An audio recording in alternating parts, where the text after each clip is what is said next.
अपनी आवाम के अगेंस्ट नहीं जा सकते। एक सादा बात है जो ये है कि आपने जितने मर्जी कांटे लगाए हो, हमें पसंद है ना इमरान अहमद खान नियाज़ी, आप जितना मर्जी कर लें उसका नाम नहीं ले सकते। हमें पसंद है तो बस पसंद है, बगैर वजह के पसंद है। अगर आप कहेंगे जी हमारे पास कोई लॉजिक नहीं, रीज़न नहीं है, तो चलें ऐसे ही पसंद है। अभी आपको क्यों दें, लॉजिक नहीं देते ऐसे। अच्छा सनम जवेद साहब, ये बताइए कभी आपने फारग टाइम में कभी सोचा है कि ये जो मेरी एक सियासी जान लिखूंगी और मेरे लिखने से बहुत तकलीफ होती है, मेरे बोलने से बहुत तकलीफ होती है, आम शहरी बोल रहे हैं। मैं हमेशा अपने इंटरव्यूज में पहले भी कहती रही हूँ कि मैं एक टैक्स पेयर हूँ, मैं एक पाकिस्तानी सिटीजन हूँ।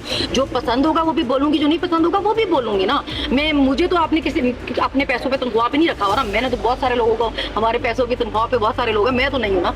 तो जब हमारे पैसों पे हमने आपको रखा है तो इसलिए तो नहीं रखा कि हमें बताते रहेंगे ये भी नहीं कर सकते और वो भी नहीं कर सकते। प्रॉब्लम ये है फिलहाल कि इनको इतनी सी बात समझ नहीं आ रही है कि हम अपनी ज़बानें गिरगिरट पा के नहीं आए हुए, बोलना हमारा हक है, वो हम बोलेंगे। मैंने जेल काटी है, मैं सवाल करूंगी, मैं पूछूंगी कि भाई जेल मैंने क्यों काटी। आप इस तरह मुझे चुप नहीं करवा सकते। सिर्फ मेरे बोलने पर, मेरी वीडियोस पर कि जी मैं बोल रही थी, एक रिएक्शन दे रही थी अपना, आपने मुझे 14 महीने जेल में रखा और मेरे पे दहशतगर्दी के बच्चे। तो मैं आपसे पूछूंगी, मैंने आपको नहीं कहा था कि खान साहब को इस तरह कोर्ट से गिरफ्तार करें।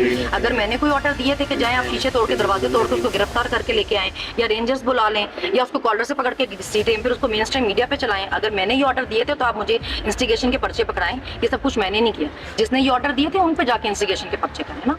मैम 14 अगस्त के हवाले से आप क्या कहेंगी? 14 अगस्त का कल आप बाहर सबको निकलना चाहिए, हमारा हक है। देखें, हम जिस मर्जी पार्टी को सपोर्ट करना चाहें, जिसका मर्जी झंडा पकड़ना चाहें, जो मर्जी लीडर को पसंद करें, हमारा हक है ये। अब हमें हमारी पसंद नापसंद पे डिक्टेट नहीं कर सकते।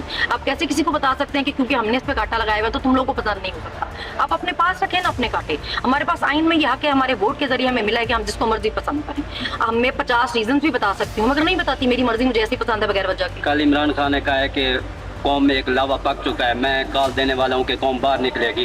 क्या ये जो PTI की मौजूदा क़यादत है जो इस वक्त अंदरूनी इख्तिलाफ़ात का शिकार नज़र आती है, जैसे कि हम शेर अफजल मरवत की भी बात करें, तो क्या ये मौजूदा क़यादत एहतजाज को लीड कर पाएगी? क्या वो इम्पैक्ट क्रिएट कर पाएगी? देखिए, कोई ऐसे इख्तिलाफात नहीं है। हर पार्टी इतनी बड़ी पार्टी है, हर पार्टी में लोगों की डिफरेंस ऑफ ओपिनियन होता है, हर किसी को एक दूसरे से इख्तिलाफ राय होती है। वो मतलब ये आम चीज़ होती है पार्टी में। इसको पता नहीं PTI की चीज़ों को सिर्फ उतना हाईलाइट किया जाता है। मरवत साहब हो या कोई भी हो, ये पार्टी का अपना अंदरूनी मामले, वो हल हो जाएंगे, वो कुछ इतना बड़ा इशू नहीं है। तो कब तक सड़कों पे निकल रहे हैं? तो कब तक ये सड़कों पे तो हम है ना, अदालतों और सड़कों पे तो 2 सालों से हम है ही है। अच्छा सनम जवेद साहब, ये बताइएगा कि आप लाहौर गई हैं, दोबारा आप गई हैं या नहीं गए, ये बताइए। नहीं जा सकी ना, इसलिए नहीं जा सकी क्योंकि अभी मुझे ये भी नहीं पता कि कहाँ से पुलिस बैठी हुई है खैर से अरेस्ट करने के लिए। मैं अभी इसीलिए यहाँ पे हाई कोर्ट आई थी कि आपका अगर मकसद इन्वेस्टिगेशन करना है, अगर एक्चुअली आप लोग चाहते हैं पता चले कि भाई ये जो बयानिया नौमी आपने बनाया है इसका क्या रीजन था, तो अब हम यहाँ से भागे तो नहीं है, आप इन्वेस्टिगेशन कर सके हैं। लेकिन आपका क्योंकि मकसद है हमें जेलों के पीछे रखना, खुद आप नहीं चाहते सच सामने आए, खुद आप नहीं चाहते लोगों को हकीकत पता चले, तो डराने धमकाने के लिए आप लोगों के घरों से औरतें उठाएं और उनको जेलों में बंद कर दें कि डर के हमारे कोई निकले ना कि ये तो औरतें भी नहीं छोड़े तो हम भी घरों में बैठते हैं। मगर ना हम डरने वाले हैं ना कोई और डरेगा, तो सब निकलेंगे कि जो हालात पाकिस्तान के आपने कर दिए हैं, लोग सड़कों पर ही हैं। जवेद साहब, ये बताइएगा कि कोर्ट मार्शल का जो है सिलसिला शुरू हो चुका है, एक जनरल साहब को दर्ज किया है,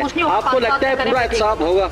एक हाथ से कोई फर्क नहीं पड़ेगा, ये 5 साल तक करें तो फिर कुछ बेहतर हो सकता है। नहीं, ये बयानात आ रहे हैं कि इसमें 9 मई में जनरल फैज हमीद का आता, वो PTI वालों को कह रहे थे कि फलां जगह पे पहुंचे। इस बात में कितनी हकीकत है? देखिए, अभी मुझे इनकी स्क्रिप्ट की समझ ही नहीं आती। इन्होंने इमरान खान को जेल में रखा हुआ ये कह करके उसने ये सारा कुछ प्लान किया, पहले से किया, प्लानिंग थी, ट्रेनिंग थी, पता नहीं क्या क्या था, और फिर मेरे पे 13 पर्चे हुए हैं इंस्टिगेशन के कि मैंने लोगों को इंस्टिगेट किया तो वो घर से निकले।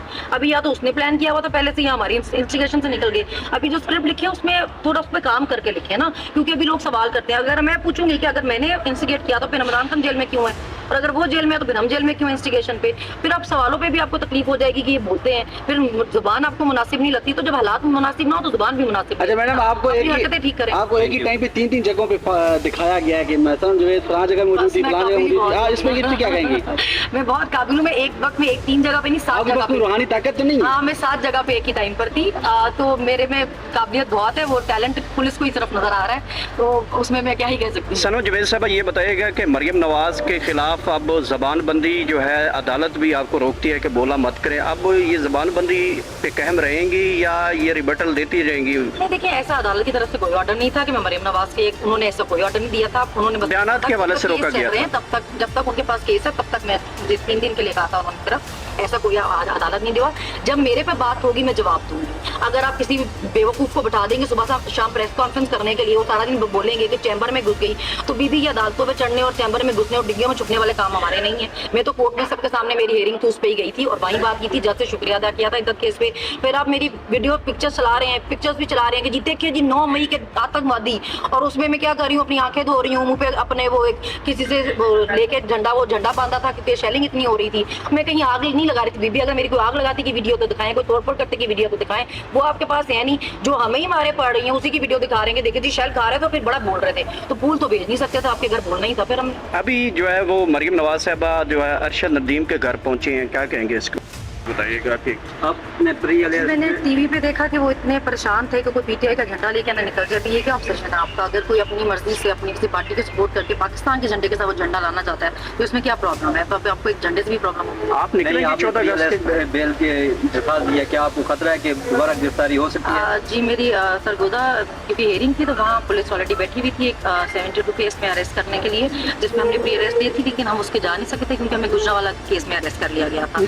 बयान इतनी क्यों है? देखिए दोनों वैसे कहना था हमारी रिश्तेदारी है कोई इशू ये कि आप लोगों को ये बताना चाह रहे हैं कि आपको कोई नहीं पसंद हो सकता और आपको कोई पसंद होना बिल्कुल चाहिए। ठीक है। अभी आप लोगों को उसकी पसंद नापसंद नफरत मोहब्बत पे डिक्टेट नहीं कर सकते। अगर कोई नहीं पसंद है तो हो सकता है मेरे पास कोई रीजन ना हो, मुझे एमी ना पसंद हो, Agree। और अगर पसंद है तो उसके भी हो सकता है मुझे बस मेरे दिल को पसंद हो ना मेरे पास कोई वजह ना हो। तो अगर मुझे वो बीबी पसंद नहीं है तो आप मुझे कैसे बता सकते हैं कि क्योंकि हमें वो बड़ी काबिल लगती है, काबिल तो खैर वो है भी नहीं, तो आपको भी पसंद होनी चाहिए। आपने गलत किया उसे पंजाब पे रखे मेरी तरफ से, अगर मुझे पसंद नहीं है तो बस नहीं है, मेरे पास कोई रीजन। अच्छा ये बताइएगा कि मुस्लिम लीग नून के बारे में कई सहाफ़ियों ने ये बात की है कि जो सोशल एक्टिविस्ट हैं उनको ख़रीदने की बात करते हैं, उनको फिर अगर ख़रीदा ना जाए तो उनके ऊपर धमकियां, उसके फैमिली को टार्चर करती हैं, तो आपके साथ भी ये कुछ हुआ है? खरीदने की कोशिश की गई है नून लीग की तरफ से? मेरा मोबाइल इनके पास पिछले 15 महीने से है, मैं किसी व्हाट्सएप ग्रुप का मेंबर नहीं थी पीटीआई के, उनकी किसी सोशल मीडिया टीम की मेंबर नहीं थी, कुछ भी नहीं थी।